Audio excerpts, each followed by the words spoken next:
नमस्कार दोस्तों, मेरा नाम Anurag. Welcome back to Lal Classes. आज जैसा कि आप व्हाइट बोर्ड पे देख रहे हैं, ईच और एवरी का डिस्कशन करेंगे। ईच और एवरी को समझेंगे कि हम सेंटेंस में कैसे यूज किया जाता है। कुछ पहले 4 पॉइंट में ईच और एवरी के रूल्स लिखे हुए हैं, फिर उससे ही रिलेटेड एक एक सेंटेंस लिखा हुआ है और हर एक एक सेंटेंस को हम समझेंगे कौन सा रूल अप्लाई यहाँ पर हुआ है।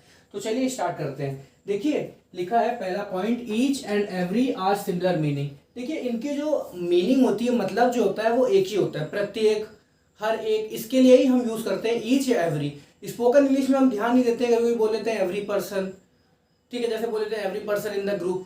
हालांकि वहां पर बहुत लोग बोलते हैं, बहुत मतलब कि बहुत से ऐसे लोग हैं जो बोल देते हैं कि every person in the group. हालांकि वहां पर अगर हम देखें तो ठीक है, कोई दिक्कत नहीं है, स्पोकन इंग्लिश में तो हम बोल सकते हैं, मगर ऐसे अगर ग्रामेटिकल देखें तो वहाँ each person in the group, क्योंकि हम ग्रुप में हर एक पर्सन को पॉइंट आउट कर रहे हैं, तो वहां पर हम जो है ग्रामेटिकली ईच यूज करते हैं। तो उससे रिलेटेड कुछ रूल्स हैं ईच एंड एवरी के, जो कि आपको ध्यान देना पड़ेगा जब भी आप इससे रिलेटेड कोई भी कॉमन एरर्स को सॉल्व करेंगे। कॉम्पिटिटिव एग्जाम में ये बहुत जरूरी हो जाता है कि ईच और एवरी को सही जगह पर पूरे रूल्स को फॉलो करते हुए ही यूज करना। बहुत से बच्चे गलती कराते हैं कि कहां पर ईच और कहां पर एवरी यूज किया जाता है, तो उससे रिलेटेड मैं वीडियो लाया हूं ईच और एवरी कैसे सेंटेंस में यूज करना है उसके बारे में। तो मैंने पहला पॉइंट बताया कि ईच और एवरी जो है इसकी मीनिंग सिमिलर होती है। दूसरा पॉइंट लिखा है ईच इज यूज्ड विद 2 और मोर थिंग। देखिए ईच जो यूज होता है ये 2 और 2 से ज्यादा चीज के लिए यूज होता है। एवरी भी जो यूज होता है वो मोर देन 2 थिंग, मतलब कि वो 2 से ज्यादा के लिए ही यूज होता है। और ईच जो यूज होता है वो 2 और 2 से ज्यादा के लिए यूज होता है। अभी हम लोग आगे इसको और अच्छे से समझेंगे कि दो, जो मैं बोल रहा हूँ कि ईच हमारा 2 या 2 से ज्यादा के लिए यूज होता है, और सिर्फ एवरी जो होता है वो सिर्फ 2 से ज्यादा के लिए यूज होता है, 2 के लिए नहीं यूज होता है, वो हम अभी सेंटेंस में समझेंगे। थर्ड रूल है each directs attention to the individual forming any group. जैसे कि मैंने बताया, ग्रुप के हर एक एक बंदे को, इंडिविजुअल को पॉइंट आउट करने के लिए हम ईच का यूज करते हैं, और एवरी में तो हम पूरे ग्रुप की ही बात कर देते हैं, total group. Okay, fourth point है each is used only when the number in the group is limited and different. Each हम तभी यूज करेंगे जब जो नाउन है उसमें जो अगर नंबर लिमिटेड आ रहा है या डेफिनेट है। डेफिनेट और इनडेफिनेट क्या होता है? डेफिनेट मतलब कि हम एक हद तक गिन सकते हैं उसको, ठीक है। डेफिनेट सीट अगर बोलते हैं तो हाँ ठीक है, 50 60 ऐसे सीट होंगी जिसको हम गिन सकते हैं। इनडेफिनेट मतलब की होता है कि हम उसको डिफाइन नहीं कर सकते, उसको हम गिन नहीं सकते अच्छी तरीके से। ओके, वही लिखा हुआ। एवरी जब यूज होता है, every when the number is indefinite, every use होगा जब नंबर जो है इनडेफिनेट होगा। चलिए अब इसको हम सेंटेंस से एक एक करके समझेंगे और रूल को भी फॉलो करते हुए समझेंगे। देखिए पहला लिखा हुआ है एवरी सीट वॉज टेकन। अब ये बताइए, अब आप यहाँ कैसे पहचान सकते हैं कि यहाँ जो ये सीट की बात हो रही है, स्कूल के जो स्कूल में क्लासरूम होती है उसके सीट की बात हो रही है, या फिर इलेक्शन में जब रैली होती है तो कितनी सीट्स लगती है सामने। मैं जो है ना, जैसे बहुत सारी जो इलेक्शन जब होता है तो उसके सामने बैठने के लिए, ऑडियंस के लिए बहुत सारी सीट लगती है, उसके लिए तो वहां पर जो सीट लगती है वो तो इंडिफिनिट होती है, वो तो बहुत ज्यादा होती है, नहीं गिन, हम उसको आसानी से नहीं गिन सकते हैं। मगर स्कूल की जो क्लासरूम की सीट होती है वो तो गिन सकते हैं। मगर यहाँ पर ऐसा मेंशन नहीं किया गया है कि हम क्लासरूम की सीट की बात कर रहे हैं, तो इसको आप मान लीजिए कि इंडेफिनिट है। तो अगर जब हम इस सीट को इंडेफिनिट मानते हैं तो मैंने देखा कि एवरी जो है वो अगर नंबर इंडेफिनिट के साथ यूज हो रहा है तो हम एवरी यूज करेंगे, ईच नहीं यूज कर सकते। तभी यहां पर लिखा है एवरी सीट वॉज टेकन, और वॉज इसलिए लगा हुआ है क्योंकि एवरी के बाद और ईच के बाद जो भी वर्ब आती है वो कुछ ऐसे रूल होते हैं, यहाँ पर प्लूरल भी आती है, मगर यहाँ पर एवरी के बाद सिंगुलर वर्ब भी आएगी, ये आपको ध्यान देना है। जब भी सीट आ रही है, कोई इंडेफिनिट नाउन आ रही है, उससे पहले अगर एवरी लगा हुआ है तो उसके बाद जो वर्ब आएगी वो सिंगुलर वर्ब आएगी। ओके, तो हमने एवरी समझा कि एवरी जो है सेंटेंस में यहाँ पर इसलिए है क्योंकि यहाँ पर इंडेफिनिट नंबर की नाउन जो है यूज हो रही थी, इसी वजह से हमने एवरी का यूज किया, क्योंकि यहाँ लिखा हुआ है एवरी तब यूज होगा जब इंडेफिनिट नंबर की नाउन यूज होगी। सेकंड देखते हैं, 5 boys were seated on each bench. अब आप बोलेंगे सर बेंच तो यहाँ पर भी यूज हुआ है, ओके, ऐसी सीट भी था, तो यहाँ तो एवरी लगा दिया मगर यहाँ ईच लगा दिया, तो चलिए ठीक है, मैं आपकी ये बात मान लिया कि यहाँ पर जो है बेंच यूज हुआ है और यहाँ जो सीट हुआ है तो यहाँ पर एवरी लगा दिया और यहाँ ईट लगा दिया। मगर ये भी आपको ध्यान देना है कि अब देखिए 5 बॉयज की बात हो रही है ना, तो डेफिनेट नंबर हो गया। 5 बॉयज हम गिन सकते हैं, 1 2 3 4 5, 50 गर्ल्स हम गिन सकते हैं। अगर डेफिनेट नंबर की मतलब कि अगर हम मेरे सामने बोल दिया कि 500 500 सीटेड, 500 सीट्स, तो 500 सीट मैं गिन सकता हूँ, मुझे पता चल गया, तो डिफिनिट नाउन हो गया, डिफिनिट नंबर का। तो जब ये डिफिनिट नंबर की नाउन हो जाएगी तो उसके आगे हम ईच या एवरी में से ईच का ही यूज करेंगे, यानी हमने पढ़ा कि each is used only when the number in the group is limited and definite. तो यहाँ पर लिमिटेड है ना, 5 ही सीट तो हमको चाहिए, 5 ही बेंच तो चाहिए, लिमिट होगी, ये एक लिमिट होगी कि हमको 5 बेंच की जरूरत है, इसी वजह से बेंच से पहले ईच या एवरी में से हमने ईच को यूज किया, क्योंकि इसके बाद जो नाउन आ रही है वो डिफिनिट नंबर की है। ओके, थर्ड देखते हैं, each one of these chairs is broken. अब देखिए यहां पर ईच क्यों आया हुआ है, ये देखिए, ठीक है, मैंने आपको एक रूल बताया था कि अगर वो रूल को फॉलो करते हुए यहां पर कि ईच प्लस प्रीपोजिशन ऑफ, उसके बाद प्लस प्लूरल नाउन अगर आ रही है तो ये तो हमारा सब्जेक्ट का ही हिस्सा हो गया इतना बड़ा। उसके बाद जब प्रीडिकेट आएगी तो वो कौन सी आएगी, हमारी सिंगुलर वर्ब आएगी, तो यहां पर इज जो है सिंगुलर वर्ब हो गई, ठीक है। अब देखिए यहां पर हमको ये तो देख लिया, दूसरी चीजें देखना है कि यहां पर ईच क्यों आया।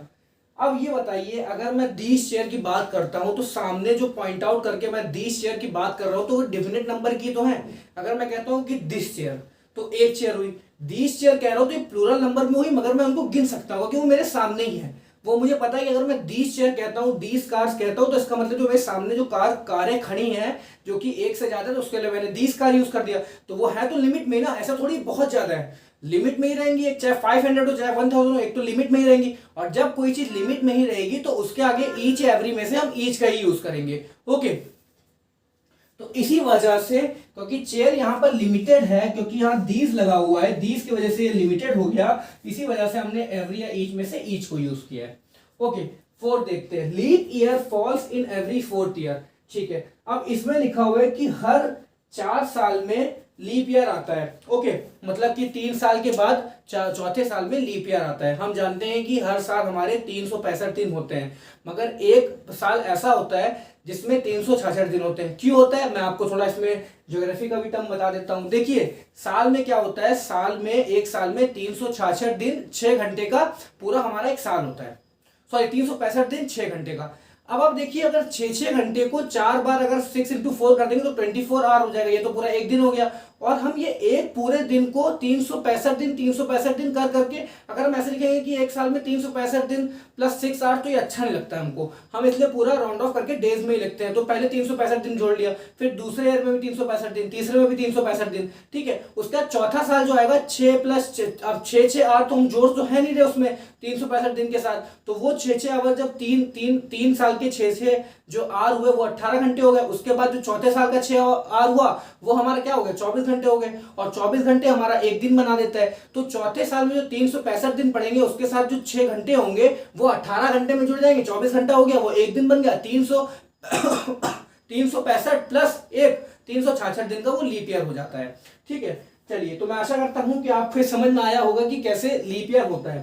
तो यहां पर क्या लिखा है, चलिए हम वो बात छोड़ते हैं, यहां पर आते हैं। तो लिखा है कि लीप ईयर जो है हर 4 साल में पड़ता है। तो आप बोलेंगे सर ये 4th ईयर लिखा हुआ है तो ये तो लिमिटेड हो गया, क्योंकि 4 ईयर तो लिमिटेड है, तो यहां पर फिर एज की जगह एवरी कैसे आ गया। चलिए आप समझिए, ठीक है। ये अब हमको अगर बताना है कि लीप ईयर पड़ता है तो मान लीजिए कि ये एक लीप ईयर पड़ा, दो ये समझ लीजिए 2000 लीप ईयर पड़ा था, 2001, 2002, 2003, 2004 में फिर लीप ईयर पड़ा, फिर 2005, 6, 7, 8 में फिर पड़ा, 9, 10, 11, 12 में फिर पड़ा, 13, 14, 15, 16 फिर पड़ा, 17, 18, 19, 20 फिर लीप ईयर पड़ा, 21, 22, 23, 24 फिर 2024 में पड़ेगा, 25, 26, 27, 28 में फिर पड़ेगा। ऐसे करते करते कितने साल में पड़ेगा हमको पता तो है ना कि अभी कितने साल और बचे हैं, मतलब कितने साल आगे और लीप ईयर पड़ता जाएगा, ये तो इंडेफिनिट है ना, हमको नहीं पता, क्योंकि साल दर साल तो चलता चला जाएगा ये लीप ईयर। जब इंडेफिनिट की बात हो रही है यहाँ पर, तभी तो इंडेफिनिट में हम किसको यूज करते हैं, अगर नंबर इंडेफिनिट हो तो हम एवरी का यूज करेंगे। हमको ये नहीं पता ना, अभी फिर लीप ईयर पड़ेगा, उसका फिर पड़ेगा, ऐसे पढ़ता जाएगा, कोई लिमिट तो है नहीं इसकी। जब कोई लिमिट नहीं है तो ये अनलिमिटेड हो गया, और जब अनलिमिटेड हो गया, जब इंडेफिनिट हो गया, तो उसके साथ हम एवरी का यूज करेंगे। चलिए 5th देखते हैं, he came to see us every 3 days। अब आप बोलेंगे सर यहाँ 3 दिन फिर लिखा हुआ है तो 3 तो डेफिनेट हो गया, फिर यहाँ क्यों ईच यूज किया।